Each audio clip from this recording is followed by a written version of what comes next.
बिस्मिल्लाहिर्रहमानिर्रहीम। अस्सलाम वालेकुम डियर स्टूडेंट्स, मैं हूं आपका बायोलॉजी इंस्ट्रक्टर उबैदुर्रहमान बेग। हम 9th बायो में चैप्टर 10 बायोडाइवर्सिटी एंड क्लासिफिकेशन पढ़ रहे हैं। आज जो हमने एसएलओ स्टार्ट करना है वो है discuss the history of classification scheme. अब देखो, एक्शन वर्ब हमें कह रहा है कि हम इसको डिस्कस करेंगे, यानी डिटेल से पढ़ेंगे। हिस्ट्री पढ़नी है क्लासिफिकेशन स्कीम की कि ये जो क्लासिफिकेशन का तरीका है ये कैसे इवॉल्व हुआ है।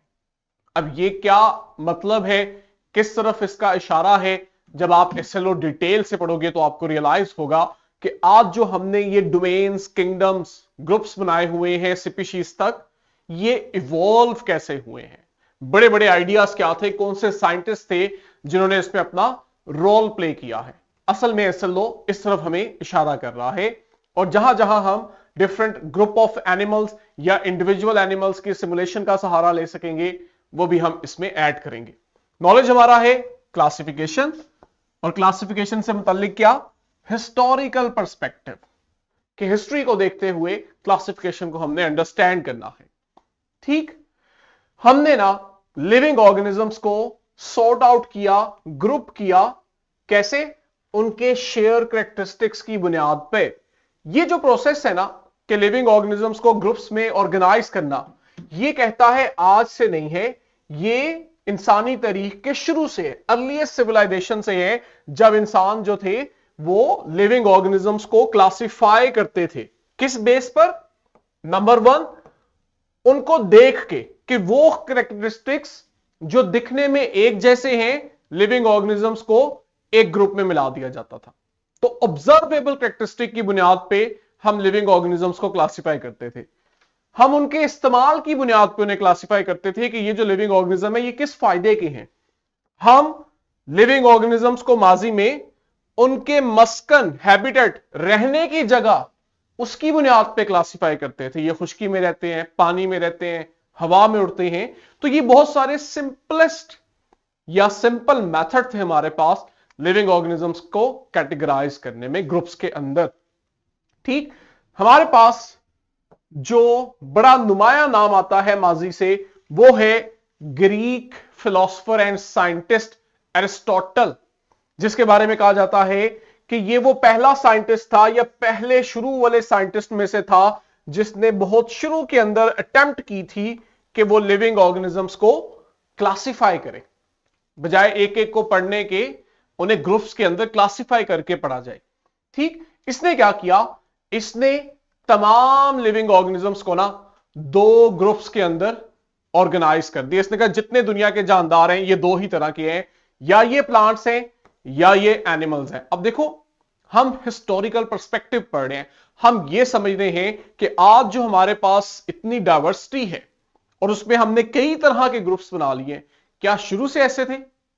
ये आहिस्ता आहिस्ता इवॉल्व हुए।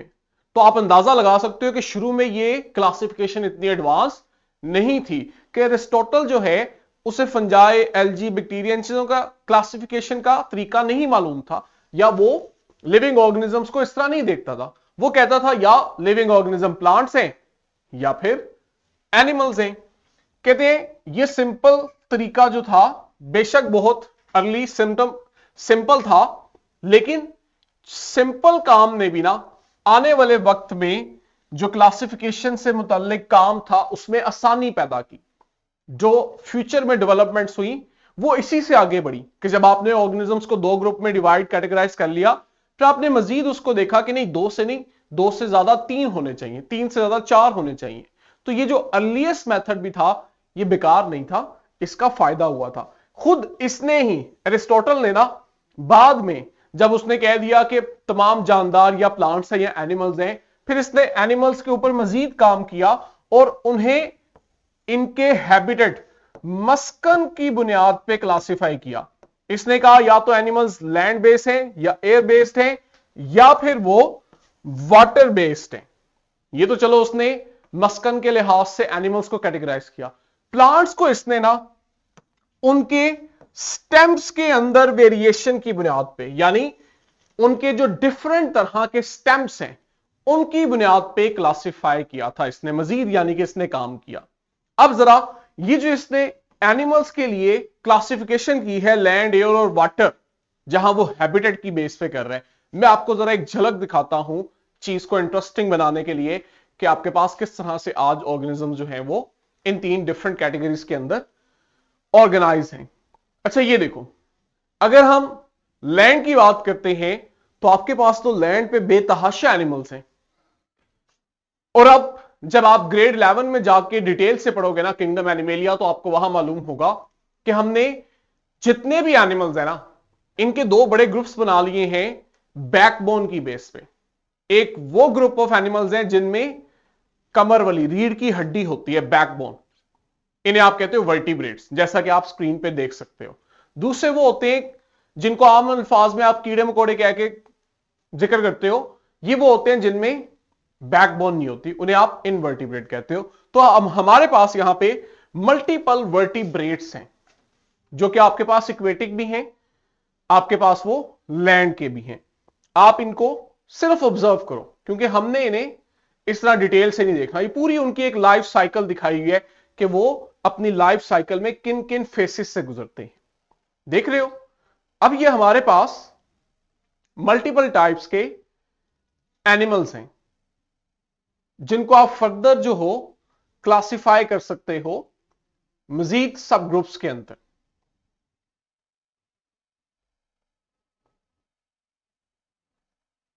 ठीक है, अब एक झलक में हम लैंड, एयर और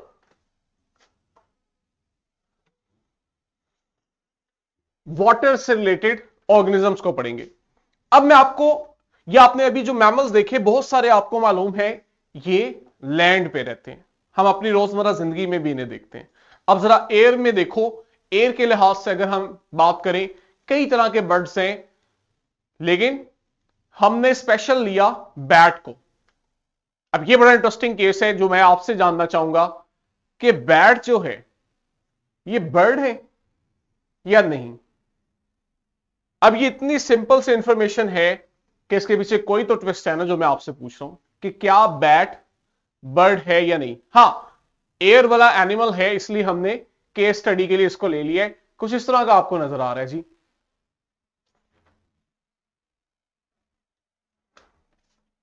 अब ये देखो, ये कुछ दिखाना चाह रहा है कि इसके सामने एक ऑब्जेक्ट आया है और बैट उसको आइडेंटिफाई करने की कोशिश करे ताकि उसका शिकार कर सके। इसने क्या किया है, इसने हंटिंग के लिए कुछ साउंड वेव्स यूज किए। इसके पीछे एक केमिस्ट्री फिजिक्स का कंसेप्ट है डॉपलर इफेक्ट। जब आप पढ़ोगे ना तो आपको यह समझ आएगी कि ये हो क्या रहा है। बैट जो है ये साउंड निकालता है और उसकी वजह से सामने ऑब्जेक्ट के साथ उसकी वेव्स रिफ्लेक्ट होकर वापस आती हैं। उस जो वेव्स वापस आ रही है ना, उसमें चेंज से ना इसको अंदाजा हो जाता है कि मैं जिसका शिकार करने जा रहा हूं या मेरे सामने जो ऑब्जेक्ट है वो मुझसे कितने फासले पे होगा, मेरे पास है, मुझसे दूर है या किसी जगह स्टिल है।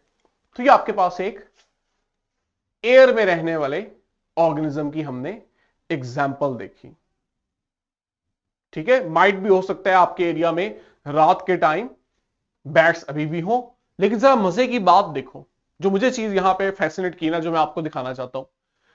अब कहां पे हम इंसान हैं और कहां आपके पास ये एक बैट, बजाहिर कोई मुमासलत नहीं, लेकिन कहते हैं अगर आप हमारा बाजू देखो और उसके अंदर बोन्स का फ्रेगमेंट फ्रेमवर्क देखो और नीचे बैट के आर्म को देखो, ठीक है, विंग को, तो उसमें भी जरा बोन का पैटर्न देखो कि जिस तरह वो देखो उसने मिलती जुलती बोन्स को ब्लू किया हुआ है। जिस तरह हमारे पास एक बड़ी सी ब्लू बोन है, इस तरह उनके भी आर्म के स्टार्ट में या विंग के स्टार्ट में इस तरह की एक बोन होती है। फिर आगे आप देखते हो आपके पास 2 बारीक बोन्स होती हैं जो अटैच होती हैं। जरा ये देखो, यहां पे भी ऐसे नहीं है नीचे। और फिर उसके आगे आप देखते हो डिजिट्स निकलती हैं जो आपका हाथ बनाती हैं, पाम बनाती हैं। तो कैसी जबरदस्त मुमासलत है। आगे जहां पे ये टॉपिक आएगा वहां हम ये चीज जिक्र करेंगे और ये आएगा एवोल्यूशन के अंदर।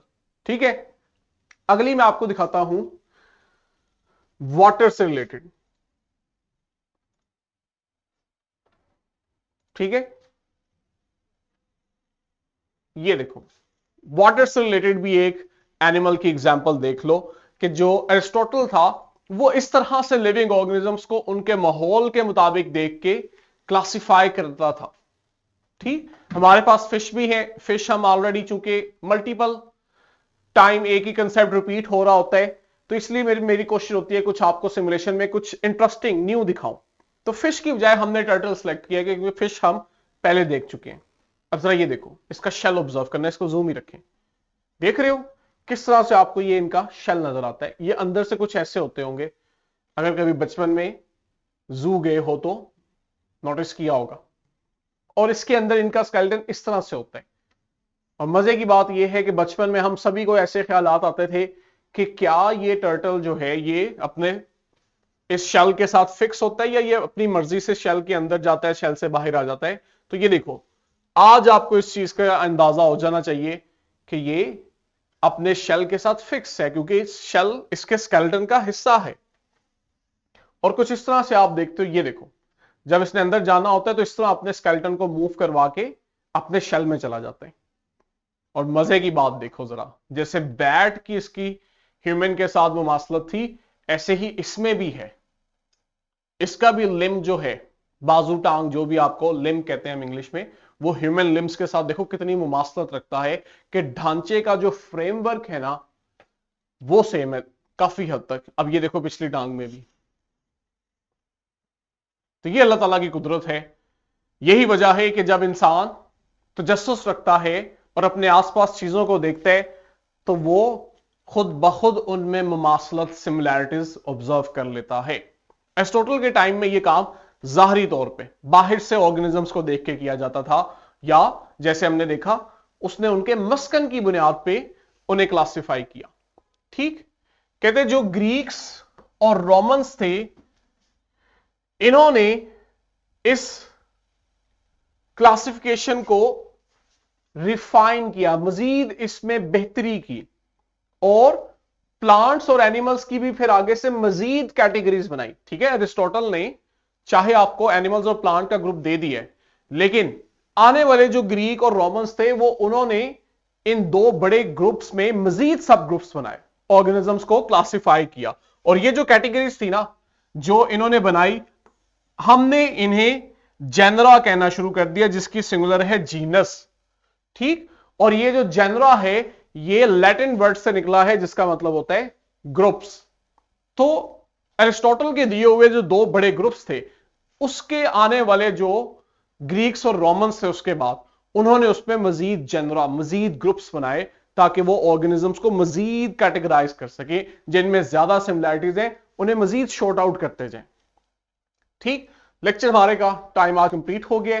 हम इस स्लाइड को, इस एसएलओ को नेक्स्ट वीडियो में यहीं से कंटिन्यू करेंगे। इंटरेस्टिंग है और इसको कुछ इंटरेस्टिंग मैं खुद भी बनाऊंगा साथ सिमुलेशन ऐड करके। आपने इसको पढ़ना है कि ये जो हिस्टोरिकल पर्सपेक्टिव है क्लासिफिकेशन का, ये कैसे बना है, ये क्या है। यहीं से हम कंटिन्यू करेंगे। वर्कशीट क्वेश्चन बैंक आपके पास है, एडवांस पढ़ें, उस पर प्रैक्टिस करें। यहीं से नेक्स्ट लेक्चर में मिलेंगे, तब तक के लिए बच्चों अल्लाह हाफिज।